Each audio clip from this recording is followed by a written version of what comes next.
ಬೆಂಗಳೂರಿನಲ್ಲಿ 55 ಕೋಟಿ ಮೌಲ್ಯದ ಡ್ರಗ್ಸ್ ಪತ್ತೆ ವಿಚಾರಕ್ಕೆ ಸಂಬಂಧಪಟ್ಟಂತೆ ಇವತ್ತು ಗೃಹ ಸಚಿವರ ಸಭೆ ನಡೆಯಿತು.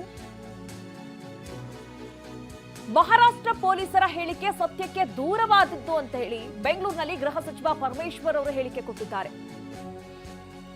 55 ಕೋಟಿ ಮೌಲ್ಯದ ಡ್ರಗ್ಸ್ ಅಂತ ಅವರು ಹೇಳ್ತಾ ಇದ್ದಾರೆ. ಆದ್ರೆ 1 ಕೋಟಿ ಮೌಲ್ಯದ ಡ್ರಗ್ಸ್ ಕಚ್ಚಾ ವಸ್ತುಗಳು ಪತ್ತೆಯಾಗಿದೆ. ನೋಡಿ, ಮಹಾರಾಷ್ಟ್ರ ಪೊಲೀಸರು ಅವರ ಮಾಹಿತಿ ಮೇರೆಗೆ ಹೋಗಿ ಬಂದಿದ್ರು. ಅವರ ಜೊತೆಗೆ ನಮ್ಮ ಪೊಲೀಸರು ಕೂಡ ಹೋಗಿ ಕಾರ್ಯಾಚರಣೆ ಮಾಡಿದ್ದಾರೆ. ಅವರು ಡ್ರಗ್ಸ್ ಮಾಡುವ ಮೊದಲು ಬಳಸುವ ಮೆಥಾಫೆಡ್ರನ್ ಎಂಬ ಪದಾರ್ಥಗಳ ಪತ್ತೆ ಮಾಡಿದ್ದಾರೆ. ನಮ್ಮ ಸೋಕೋ ಟೀಮ್ ಸಹ ಭಾಗಿಯಾಗಿತ್ತು. ಅವರು ಹೇಳಿರೋದು 55 ಕೋಟಿ ಅಂತ ಹೇಳಿದ್ದಾರೆ. ಅದು 1 ಕೋಟಿ 20 ಲಕ್ಷ ಮೌಲ್ಯದ ಡ್ರಗ್ಸ್ ರಾ ಮೆಟೀರಿಯಲ್ಸ್. ಮಹಾರಾಷ್ಟ್ರದ ಪೊಲೀಸರು ಹೇಳಿರೋದು ಸತ್ಯಕ್ಕೆ ದೂರವಾಗಿರೋ ಮಾತು ಅಂತ ಪರಮೇಶ್ವರ್ ಹೇಳಿದ್ದಾರೆ. ನಿನ್ನೆ ದಿವಸ ಒಂದು ಕೇಸು, ಅವರು ಮಹಾರಾಷ್ಟ್ರದವರು ಪೊಲೀಸ್ನವರು ಅವರಿಗೆ ಯಾರನ್ನೋ ಬಾಂಬೆನಲ್ಲಿ ಹಿಡಿದಾಗ ಅವನು ಯಾರು ನನಗೆ ಮಾಹಿತಿಯನ್ನು ಅವನಿಗೆ ಅವ್ರಿಗೆ ಕೊಟ್ಟಿದ್ದಾರೆ. ಆ ಮಾಹಿತಿ ಆಧರಿಸ್ಕೊಂಡು ಇಲ್ಲಿ ಅವರು ಬಂದಿದ್ದು. ನಮ್ಮ ಪೊಲೀಸ್ನವರು ಅವರ ಜೊತೆಯಲ್ಲೇ ನಮ್ಮವರು ಕೂಡ ಆ ಮಾಹಿತಿ ಶೇರ್ ಮಾಡಿಕೊಂಡು ನಮ್ಮ DCP ಕೂಡ ಹೋಗಿದ್ದಾರೆ. ಕೆಮಿಕಲ್ಲು ಮೆಫೆಡ್ರಿನ್ ಅಂತ ಅವರು ಇನ್ನೂ ಅದನ್ನು ಮಾಡಿಲ್ಲ, ಡ್ರಗ್ಸ್ ಮಾಡಿಲ್ಲ ಇನ್ನೂ. ಅವರು ಎಲ್ಲ ಬೇರೆ ಬೇರೆ ಅದಕ್ಕೆ ಬೇಕಾದಂಥ ಕೆಮಿಕಲ್ಸ್ನೆಲ್ಲ ತೊಗೊಂಡು ಬಂದು ಅಲ್ಲಿ ಇಟ್ಕೊಂಡಿದ್ದಾರೆ. ಅಷ್ಟರಲ್ಲಿ ಮಾಹಿತಿ ಅವರಿಗೆ ಅವ್ರು ಯಾರನ್ನೋ ಹಿಡ್ಕೊಂಡಿದ್ದಾರೆ, ಮಾಹಿತಿ ಸಿಕ್ಕಿದೆ, ಇಲ್ಲಿ ಬಂದಿದ್ದಾರೆ. ನಮ್ಮವರು ಹೋಗಿ ಅವರು ಎಲ್ಲ ನಮ್ಮ DCP ಅವರು ಹೋಗಿದ್ದವರು, NCB ಅವರು ಕೂಡ ಹೋಗಿದ್ದಾರೆ. NCBನವರು ಕೂಡ ನಾರ್ಕೋಟಿಕ್ಸ್ ಕಂಟ್ರೋಲ್ ಬ್ಯೂರೋನವರು ಕೂಡ ಭಾಗವಹಿಸಿದ್ದಾರೆ. ಯಾಕೆಂದರೆ ಇದು ಏನೋ ನಮ್ಮ ಪೊಲೀಸ್ ಏನೂ ಮಾಡಲಿಲ್ಲ, ಅಲ್ಲಿಂದ ಬಂದರು ಅನ್ನೋ ಒಂದು ಅಭಿಪ್ರಾಯ ಬರಬಾರ್ದು ಅನ್ನೋದಕ್ಕೋಸ್ಕರ ನಾನು ಹೇಳ್ತಾ ಇದ್ದೀನಿ. ನಮ್ಮ ಸೋಕೋ ಟೀಮ್ ಹೋಗಿದೆ, ನಮ್ಮ ಸೋಕೋ ಟೀಮ್ ಕೂಡ ಭಾಗವಹಿಸಿದ್ದಾರೆ. ಹಾಗಾಗಿ ಅವರು ಹೇಳಿದ್ದು 50 ಕೋಟಿ ವರ್ತು 58 ಕೋಟಿ ವರ್ತು ಡ್ರಗ್ಸು ಅಂತೆಲ್ಲ ಅವ್ರು ಹೇಳಿದ್ದಾರೆ. ಅದೆಲ್ಲ ಸತ್ಯಕ್ಕೆ ದೂರವಾಗಿರೋದು. 1.5 kg, 1 kgಗೆ 30 ಲಕ್ಷ ಅದು ಬೆಲೆ ಬಾಳೋದು. ಟೋಟಲ್ ಸರ್ 1 crore 20 ಲಕ್ಷ ಅವರು ಹೇಳಿ 1 crore 20 lakhs sir. 1 crore 20 lakhs. ಅದರಿಂದ ನಾವು ಈಗಾಗಲೇ 3 ತಿಂಗಳಿಂದ ನಾವು ಮಾನಿಟರ್ ಮಾಡ್ತಾ ಇದ್ದೀವಿ. ಯಾರ್ಯಾರು ಪೆಡ್ಲರ್ಸ್ ಇದ್ದಾರೆ, ಯಾರ್ಯಾರು ಸಪ್ಲೈಯರ್ಸ್ ಇದ್ದಾರೆ, ಅವ್ರನ್ನೆಲ್ಲರನ್ನೂ ಕೂಡ ನಮ್ಮ ಬುಕ್ಸಲ್ಲಿ ಯಾರ್ಯಾರು ಇದ್ದಾರೆ ಅವ್ರನ್ನೆಲ್ಲರನ್ನೂ ಕೂಡ ಮಾನಿಟರ್ ಮಾಡಿ ಅವ್ರನ್ನೆಲ್ಲ ಹಿಡಿದಾಕಿದ್ದೀವಿ.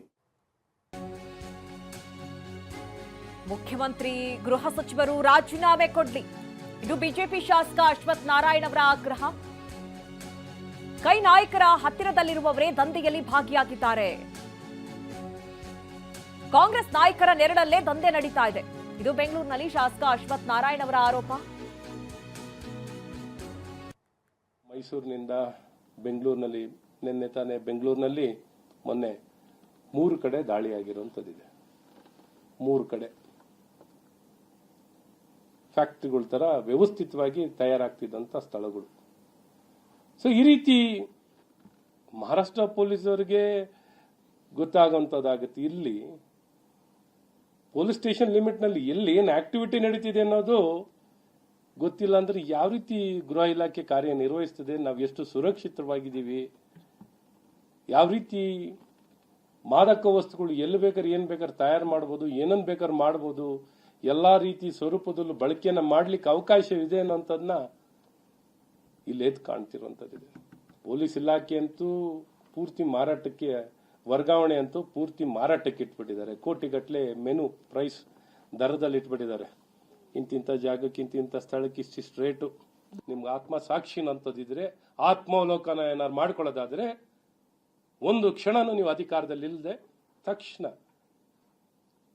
ನೀವು ಎಲ್ಲರೂ ರಾಜೀನಾಮೆ, ನಿಮ್ಗೇನಾರು ನೈತಿಕತೆ ಇದ್ರೆ ರಾಜೀನಾಮೆನ ಕೊಟ್ಟು ನಿಮ್ಮ ಪಕ್ಷದ ಬೇರೆ ಜವಾಬ್ದಾರಿತ್ವಾಗಿ ಯಾರು ನಿರ್ವಹಣೆ ಮಾಡ್ಲಿಕ್ಕೆ ಸಾಧ್ಯವಿದೆಯೋ ಅಂತ ಯೋಗ್ಯವಾಗಿರೋಂಥ ವ್ಯಕ್ತಿಗಳು ಏನಾರು ಇದ್ದರೆ ನಿಮ್ಮ ಪಕ್ಷದಲ್ಲಿ ಇದ್ದರೆ ಅವ್ರಿಗೆ ಕೊಡಿ. ನಮ್ಮ ಪೊಲೀಸರ ಸಹಾಯದಿಂದ ಮಹಾರಾಷ್ಟ್ರ ಪೊಲೀಸರು ದಾಳಿ ನಡೆಸಿದ್ದಾರೆ. 2 ವರ್ಷದಲ್ಲಿ ನಮ್ಮ ಪೊಲೀಸರು 50 ಕಡೆ ದಾಳಿ ಮಾಡಿದ್ದಾರೆ. ಇದು ಮಂಡ್ಯದಲ್ಲಿ ಸಚಿವ ಚಲುವರಾಯಸ್ವಾಮಿ ಅವರ ಹೇಳಿಕೆ. ಮಹಾರಾಷ್ಟ್ರದವರು ಬೆಂಗಳೂರಿನಲ್ಲಿ ದಾಳಿ ಮಾಡಿದ್ರೆ ತಪ್ಪೇನು? ನಮ್ಮ ಪೊಲೀಸರಿಗೆ ಸರ್ಕಾರ ಫ್ರೀ ಹ್ಯಾಂಡ್ ಕೊಟ್ಟಿದೆ. ಡ್ರಗ್ ಮಾಫಿಯಾ ವಿರುದ್ಧ ಕಾನೂನು ಕ್ರಮ ತೆಗೆದುಕೊಳ್ತೀವಿ ಅಂತ ಮಂಡ್ಯದಲ್ಲಿ ಸಚಿವ ಚಲುವರಾಯಸ್ವಾಮಿ ಹೇಳಿಕೆ ಕೊಟ್ಟಿದ್ದಾರೆ.